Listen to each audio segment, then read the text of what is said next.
ఇది రెండో బడ్జెట్. సంవత్సరము అయింది దాదాపు కొత్త ప్రభుత్వం, కూటమి ప్రభుత్వం ఏర్పడి.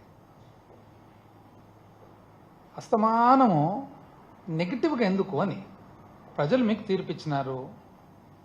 మేము శిరస వంచి మేమందరం కూడా స్వీకరిస్తూ ఉన్నాము.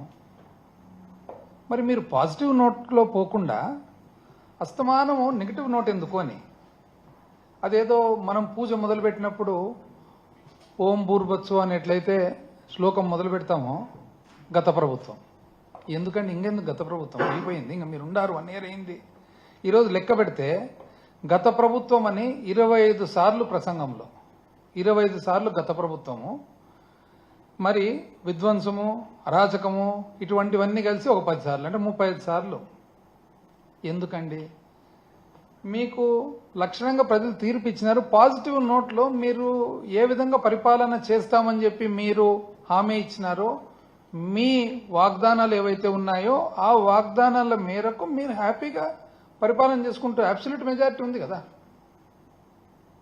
అపోజిషన్ స్టేటస్ అడిగితే కూడా, ఎందుకంటే ఉండేదే ఏకైక ఒకే ఒక అపోజిషన్ పార్టీ, నంబర్స్ పక్కన పెట్టి స్టేటస్ అడిగితే కూడా వద్దన్నారు మీరు. మంచిది, ఇంకా ఫుల్ ఫ్లెడ్జ్డ్గా మీరు మంచి పాజిటివ్ నోట్లు చేయండి.